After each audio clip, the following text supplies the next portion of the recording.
Today I will be reviewing the movie I Am Legend. I Am Legend is a sci-fi film directed by Francis Lawrence, which was released in 2007 and set in 2012. The movie stars Will Smith as Dr. Robert Neville, Alice Braga as Anna, Charlie Tahan as Ethan, and Dash Mihawk as the alpha male Darkseeker. It explores the aftermath of a virus originally engineered as a cure for cancer, which wipes out all but a small percentage of the world's population. Robert Neville is seen as the last man on Earth for most of the movie, until Anna and Ethan rescue him from its attack on the Darkseekers, and then when Anna and Ethan discover a community of survivors. The purpose of I Am Legend as a film is to make readers aware of the reality of a deadly virus or pandemic that spreads at an alarming rate, killing almost all of society, and how there's a possibility that this could actually happen. The intended audience would be Will Smith fans, obviously, and people who like dystopian texts, since I Am Legend somewhat resembles a dystopian text. Teenagers through to adults, people who like sci-fi movies, and scientists would also be part of the intended audience. Today, I will be reviewing the context of production and reception of the film in both the director's perspective and the viewer's perspective, as well as how the director's perspective of the context influences the conventions of the film. I will also discuss certain values and attitudes and ideas and issues that are presented in this film, and how film techniques are used to present these features to viewers. Let's get into it. There were many things going on during the time that I Am Legend was being produced. First of all, cancer was a big disease that was quite common around the world, but not fatal for the whole global population. Genetic engineering also already existed and was already being used to try and find a cure for cancer and other diseases and illnesses.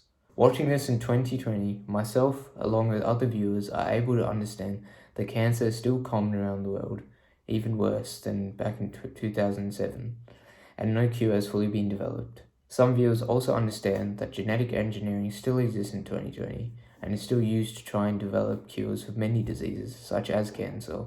Francis Lawrence's perspective on the context of the time the movie was produced influences how he communicates them through the film conventions. The plot would have been heavily influenced by how common cancer was during 2006 to 2007, as well as the genetic engineering being used to find the cure. This would then directly affect the settings, characters, point of view, and plot influenced and developed in the film. Because of how the effects of the virus impact the antagonists, the Darkseekers, Lawrence decides to show Robert Neville exploring the streets during the day while the antagonists lurk the streets at night, separating them due to their drastic differences. Lawrence only introduced 3 protagonists, Anna, Robert, and Ethan, to represent the small survival rate from the virus that he has added into the plot. Robert is seen as the only survivor for most of the movie, giving a feeling of suspense to the viewers whenever he has an encounter with people other than his dog, Sam.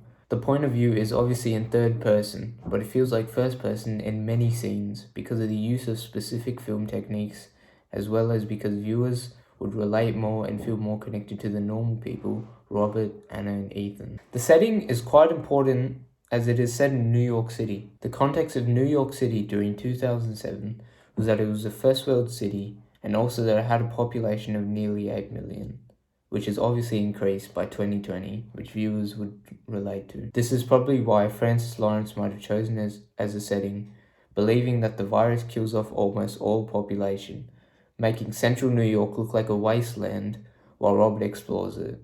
This allows readers to understand the actual impacts that the virus has caused. The first value presented to viewers is that scientists value healthy people. The value is shown in the very first scene of the movie, as an eye-level medium shot on the news segment shows Dr. Alice Crippen talking to a news reporter. Dialogue is used to communicate how well the cure has worked. How many people have you treated so far? Well, we've had 10,009 clinical trials in humans so far. And how many are cancer-free? 10,009. This scene is also using expert opinion to make the statement seem much more believable to viewers. So you have actually cured cancer? Yes. Yes, we have.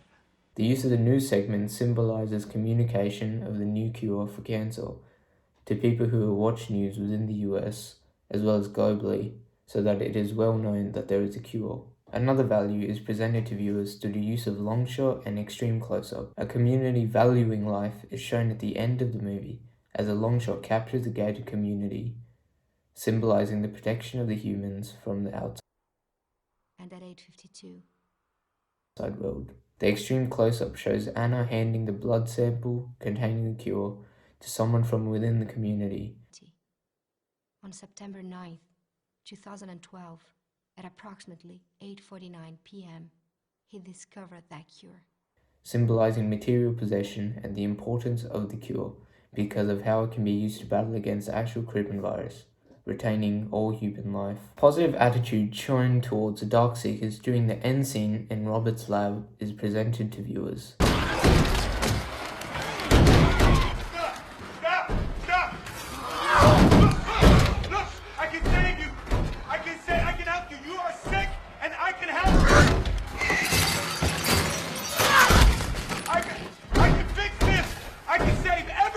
The use of close-up shots on Robert and the alpha male Darkseeker's face shows how Robert is trying to help the Darkseekers with his antidote, showing a positive attitude, all while the alpha male is trying to break the glass, representing his hope of change, which I will also talk about soon. The first idea presented to viewers is a hope of survival, which I just discussed in the particular attitudes presented to viewers. In multiple scenes when Robert is in his lab,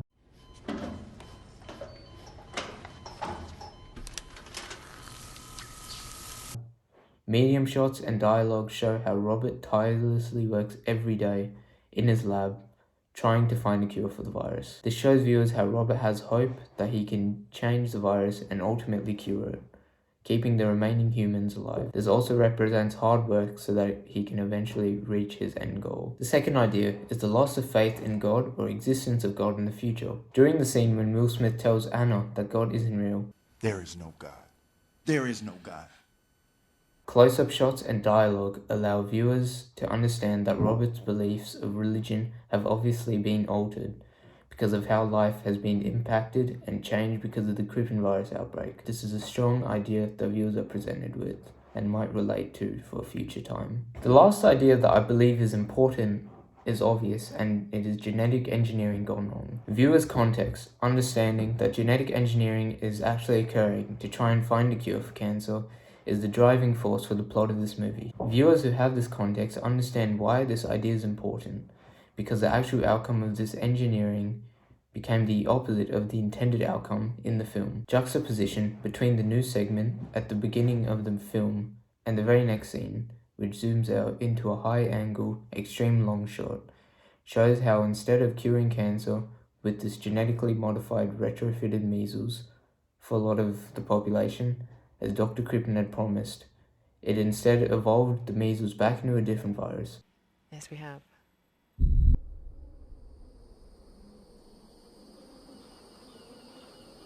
Which killed basically all of global population. An important issue which viewers are presented with is the dehumanization of society, and the few encounters that Neville has with these Darkseekers, such as the scene where Robert and Sam are chased out of the factory.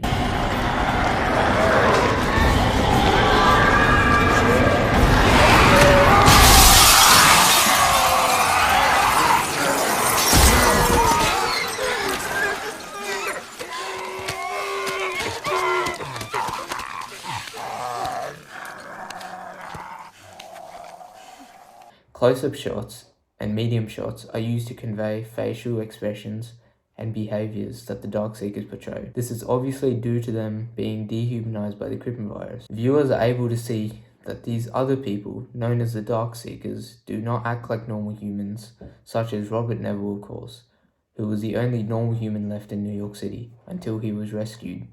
To conclude, I personally like I Am Legend. Francis Lawrence has directed the movie well, using his context, along with film techniques, to create film conventions, as well as values and attitudes and ideas and issues. These features were conveyed well throughout the whole movie, allowing viewers, with their context, to easily understand how and why the director, Francis Lawrence, has created the film conventions and other features. I really hope that you enjoyed my review, and I hope this was helpful to some viewers, at least. Thanks for watching.